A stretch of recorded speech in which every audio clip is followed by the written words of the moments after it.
ಅಂದರೆ ಯಾವ ಕತ್ತಿ ಕೊಟ್ಟಿರುವಂಥದ್ದು, ಬೆಳ್ಳಿಯ ಅಥವಾ ಚಿನ್ನದ ಕತ್ತಿ? ಇಲ್ಲ, ಅದು ಮಾಹಿತಿ ಇಲ್ಲ, ಸರಿಯಾಗಿ ಗೊತ್ತಿಲ್ಲ. ಅದು ಒಂದು ಕತ್ತಿಯನ್ನು ಕೊಟ್ಟಿದ್ದಾರೆ. ಚಿಕ್ಕದದು, ಭಾಳ ದೊಡ್ಡದೇನಲ್ಲ.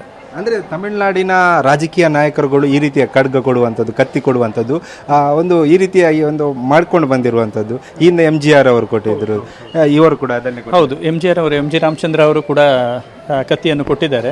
ಅಂದರೆ ನಮಗೆ ಏನಾಗ್ತದೆ ಅಂದರೆ, ತಮಿಳುನಾಡವರು ಇವರು ಕೊಟ್ಟಾಗ ಮಾತ್ರ ಅದು ಮುನ್ನೆಲೆಯಲ್ಲಿ ಕಾಣ್ತದೆ. ಎಷ್ಟೋ ಜನ ಭಕ್ತಾದಿಗಳು ಹೀಗೆ ಕತ್ತಿಯನ್ನು ಕೊಡುವಂಥದ್ದು, ಬೇರೆ ಸೀರೆಯನ್ನು ಕೊಡುವಂಥದ್ದು. ಅಂದರೆ ಒಂದು ಮಾತಿದೆ ನಮ್ಮಲ್ಲಿ, ವಯಸ್ಸಾದವರನ್ನು ನೋಡ್ಲಿಕ್ಕೆ ಹೋಗಬೇಕಾದ್ರೆ, ಮಕ್ಕಳನ್ನು ನೋಡ್ಲಿಕ್ಕೆ ಹೋಗಬೇಕಾದ್ರೆ, ಹಾಗೆ ದೇವರನ್ನು ನೋಡ್ಲಿಕ್ಕೆ ಹೋಗಬೇಕಾದ್ರೆ ಬರಿಗೈಯಲ್ಲಿ ಹೋಗಬಾರ್ದು ಅನ್ನುವಂಥ ಒಂದು ನಿಯಮ ಇದೆ. ಹಾಗೆ ನಿಮಗೇನಾದರೂ ವಿಜಯ್ ಇವರು ಕೊಟ್ಟಿದ್ದು, MGR ಕೊಟ್ಟಿದ್ದು ನಿಮಗೆ ಮುನ್ನೆಲೆಯಲ್ಲಿ ಕಾಣ್ತದೆ. ಯಾಕಂದರೆ ದೊಡ್ಡ ಅವರು ಕಾಣುವಂಥವ್ರು, ಎತ್ತರದಲ್ಲಿರ್ತಾರೆ, ಎಲ್ಲರಿಗೆ ಕಾಣ್ತಾರೆ. ತುಂಬ ಜನ ಕೊಡ್ತಾರೆ ಆ ಥರ. ಅದು ಚಿನ್ನ ಬೆಳ್ಳಿ ಹಾಗೆ ಅಂತ ಅಲ್ಲ, ಎಲ್ಲ ಥರದ ಇದನ್ನು ಕೊಡ್ತಾರೆ. ಹಾಗೆಂತಲ್ಲ, ಎಲ್ಲ ಭಕ್ತಾದಿಗಳು ಸಾಕಷ್ಟು ಜನ ಕೊಡ್ತಾರೆ ಅದನ್ನು.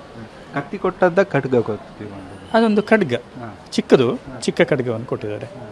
ಅಂದರೆ ಅವರು ಬರುವ ಸಂದರ್ಭದಲ್ಲಿ ಸಾಂಪ್ರದಾಯಿಕ ಉಡುಗೆ ಅಥವಾ ಅಂದರೆ ಯಾವುದು ರೂಲ್ಸ್ ಇದೆ ಅದನ್ನೆಲ್ಲ ಫಾಲೋ ಮಾಡಿ? ಹೌದೌದು, ಖಂಡಿತವಾಗಿ ಅದು ಎಲ್ಲರೂ ಕೂಡ ಮಾಡಬೇಕು. ಇವತ್ತು ವಿಜಯ್ ಅವರು ಕೂಡ ಹಾಗೆ ಬಂದಿದ್ದಾರೆ. ಅವರು ದೇವಸ್ಥಾನದ ಒಳಗಡೆ ಬರಬೇಕಾದ್ರೆ ಪಂಚೆ ಉಟ್ಟುಕೊಂಡು, ಆಮೇಲೆ ಶಾಲನ್ನು ಹೊದ್ದು, ನಮ್ಮ ಹಿಂದೂ ಸಂಪ್ರದಾಯದಲ್ಲಿ ಯಾವ ರೀತಿಯಾಗಿ ದೇವಸ್ಥಾನದ ಒಳಗೆ ಬರಬೇಕೋ ಆ ರೀತಿಯಾಗಿಯೇ ಅವರ ಉಡುಗೆ ತೊಡುಗೆ ಎಲ್ಲ ಹಾಗೇ ಇತ್ತು.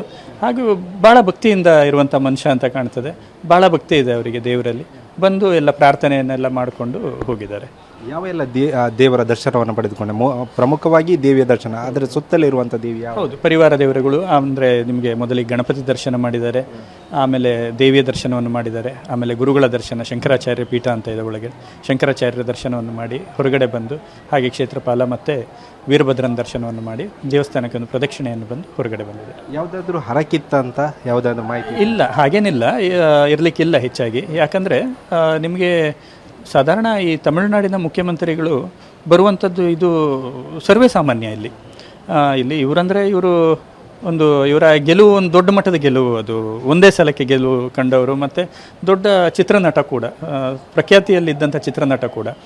ಇವರು ಬಂದರೆ ಮುಂಚೆ MG ರಾಮಚಂದ್ರ ಅವರು ಬಂದಿದ್ದರು, ಆಮೇಲೆ ಜಯಲಲಿತಾ ಬಂದಿದ್ದರು, ಈವನ್ ಸ್ಟಾಲಿನ್ ಅವರು ಬರದೇ ಇದ್ದರು. ಅವರ ಕುಟುಂಬದವರೆಲ್ಲ ಯಾವಾಗಲೂ ಬರ್ತಾಯಿದ್ರು, ಅವರ ಹೆಂಡತಿ ಮಕ್ಕಳು ಎಲ್ಲ ಯಾವಾಗಲೂ ಈಗಲೂ ಬರ್ತಾ ಇರ್ತಾರೆ. ಅವರು ಬಹಳಷ್ಟು ಮಂದಿ ಬರ್ತಾ ಇದ್ದಾರೆ. ಅಂದರೆ ಅವರು ಏನಾದರೂ ಅಲ್ಲಿ ಸಂಕಲ್ಪ ಏನಾದರೂ ಮಾಡಿಕೊಂಡಿರೋ ಅದೇ ಸಂದರ್ಭದಲ್ಲಿ ಅರ್ಚಕರೊಬ್ಬರು ಅವರಿಗೆ ಒಂದು ರಕ್ಷಾ ದಾರವನ್ನು ಕಟ್ಟಿದ್ರು, ಅದರದ್ದು ಏನು ಸರ್ ವಿಶೇಷತೆ? ಇಲ್ಲ, ಹಾಗೆಂತ ಇಲ್ಲ. ತುಂಬ ಜನ ಅದು ದಾರವನ್ನು ತೊಗೊಂಡು ಬರ್ತಾರೆ, ದೇವರಿಗೆ ಮುಟ್ಟಿಸಿ ಕೊಡಿ ಅಂತ ಹೇಳ್ತಾರೆ. ಅದು ಇವರು ಹಾಗೆ ಕೂಡ, ಅದು ದೇವಸ್ಥಾನದಿಂದ ಏನು ಕಟ್ಟಿದ್ದಲ್ಲ, ದಾರವನ್ನು ತಂದು ಅವ್ರು ಕೊಟ್ಟಿದ್ದಾರೆ. ಅದನ್ನು ಮುಡಿಸಿ ತಂದು ನೀವೇ ಕಟ್ಟಿಬಿಡಿ ಅಂತ ಹೇಳಿದ್ರು ಅವರು. ಅದಕ್ಕೆ ಅರ್ಚಕರೊಬ್ಬರು ಕಟ್ಟಿದ್ದಾರೆ ಅಷ್ಟೇ, ಮತ್ತಿನ್ನೇನಿಲ್ಲ. ಅದು ಎಲ್ಲರೂ ತುಂಬ ಜನ, ಬಹಳಷ್ಟು ಮಂದಿ ಮಾಡ್ತಾರೆ ನಿಮಗೆ ದಾರವನ್ನು ತಂದು ಕಟ್ಟುವಂಥದ್ದು.